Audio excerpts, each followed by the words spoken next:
Okay, so the shock collar and the prong collar, and why I'm not using it with my border collie.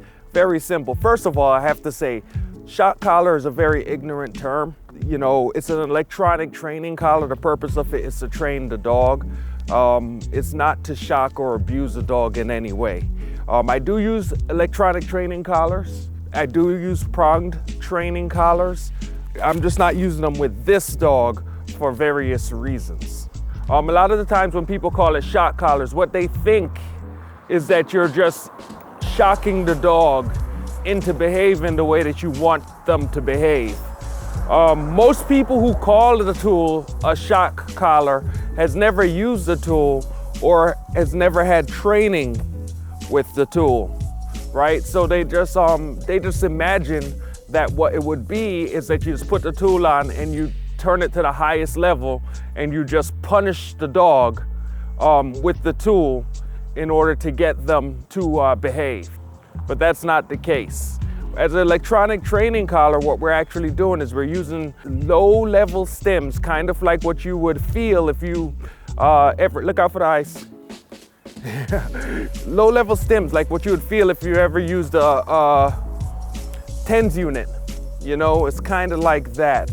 And we're able to use these very low-level stems that do not hurt the dog, or the dog doesn't even mind it, as a way to make a signal. That 0, 1, yes, no, binary code, as a way to communicate with them even at a distance. What we don't do generally is we don't turn it up and just zap the dog. There are some kind of trainings where, especially for to keep dogs away from snakes, rattlesnakes and things like that, where it can be necessary and it is a valid lesson. We want the dogs to understand that the rattlesnake will kill them.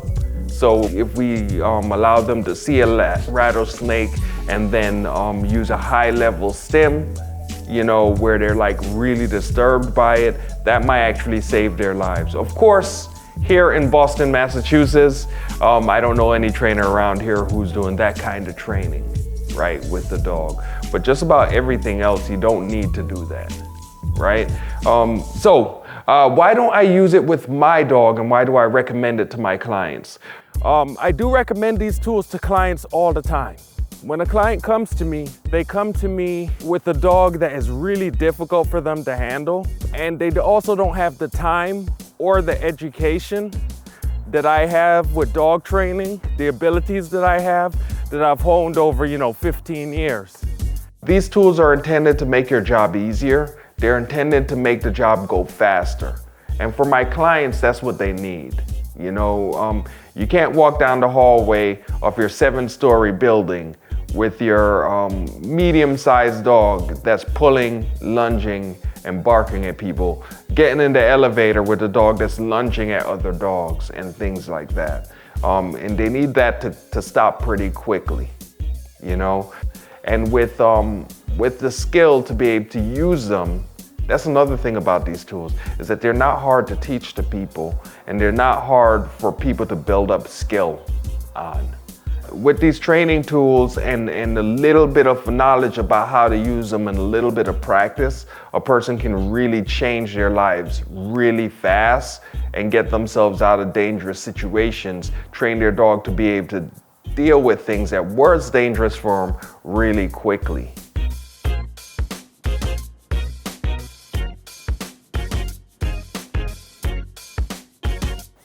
Yes. Good boy. Good boy.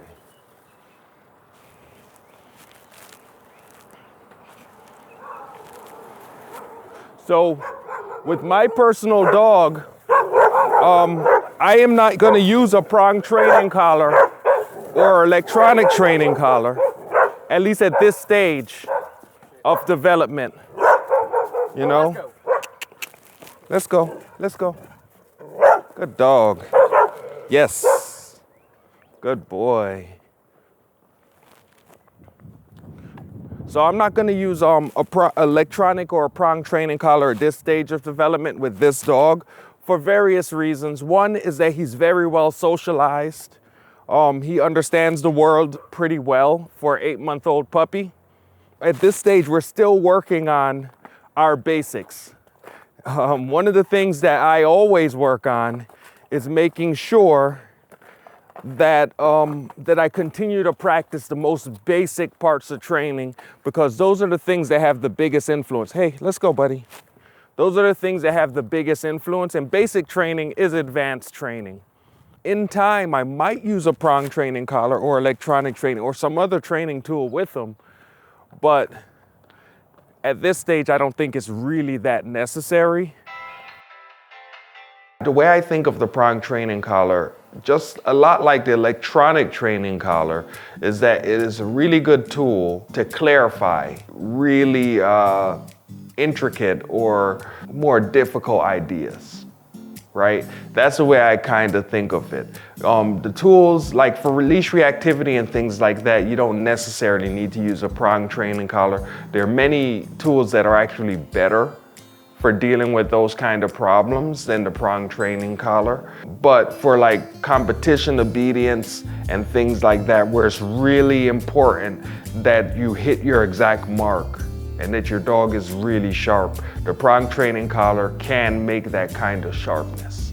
You know, where the dog looks really flashy and where they're exactly where they should be. It's a really good tool for precision work, right? The electronic training collar is pretty good for precision work, but to me it's not as good as the prong training collar. The electronic training collar is really good for work where you might not be able to move as well, like a client who's unable to move around comfortably. Electronic training collar is good. A client who has a dog that's stronger than they are, the electronic training collar might be a good way to go. Of course, my clients don't know about not letting their dogs say hello to other dogs while they're on leash. You know, before they meet me, they don't know about that. They don't know about not letting everybody pet their dog so their dog doesn't build up an association of getting excited, get excited when they see people, pull towards them, pull the leash out of your hand. They don't do that kind of thing. They allow their dogs to meet people. They allow their dogs to get excited. As a matter of fact, they might even see a dog that's calm as sad. I've heard that many times with a calm dog where the client's like, that dog looks sad. When what they really mean is the dog is not jumping all over people, not wagging their tail, not, you know, the dog is settled, is laying down on the ground, maybe even head down on the ground because they're completely relaxed and they're calm. And they'll look at them and they'll be like, that dog is a little bit sad. So what I don't do is I don't overstimulate my dog. So I don't need these kind of tools the same way that a client would. There's another reason why. I have a lot of time to train my dog. And even if I didn't have a lot of time, I could do a lot in a short period of time because of experience. The owners that come to me, they have less time to train their dogs. So they need to be able to move a little bit faster to be able to stop these severe problems, these dangerous issues from continuing.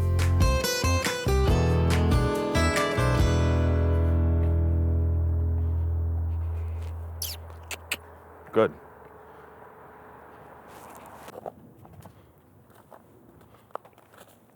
All right. Maybe this guy's gonna go by. Are you going out? All right, cool. All right, what were we talking about? So, yes. Hey, yes. All right, so these days, the biggest tool that I use with my dog is treats. Yes. We do a lot of basic training. Because to tell you the truth, basic training is advanced training. Basic training, when basic training is done at an advanced level, that's where you get advanced training. Yes, good boy. So the treats are the biggest, one of my biggest tools that I use with Soul. Of course, I use it in a way that I don't have to have treats in my hand in order to get him to do things.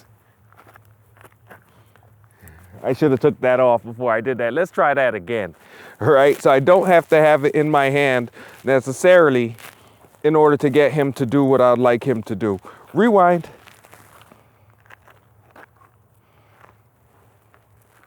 See, there's no treats here at all. Good boy, yes. And then I could give him one like that. That's probably the first time that I've ever had him do that trick without treats in hand. I'm gonna try that again, and also without a leash. That's the thing, is that depending on the dog and how you bring them up, not every border collie can be off leash at 8 months old. But if you bring them, if you raise them right, then they can be, but it does take time. That's right, no treats. So here we go. Rewind.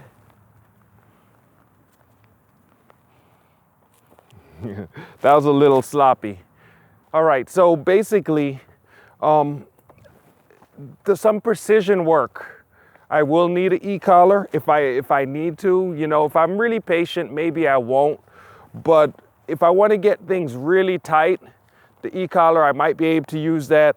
And also some safety issues. You know, the e-collar can be very helpful with that too. For the most part though, so he's pretty good with all these things. He comes when I call him. He knows he should stick around me. So for the most part, we don't have to worry about it.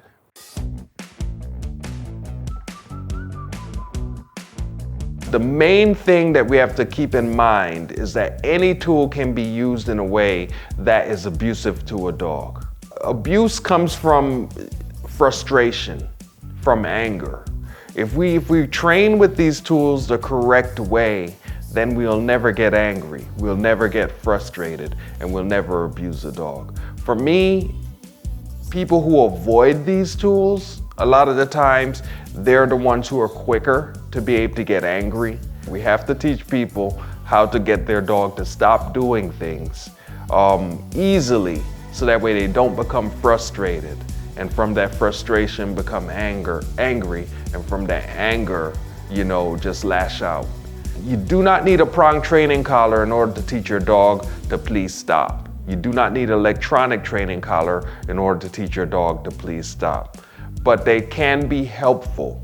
So those are just some ideas about the prong training collar and electronic training collar. There you go.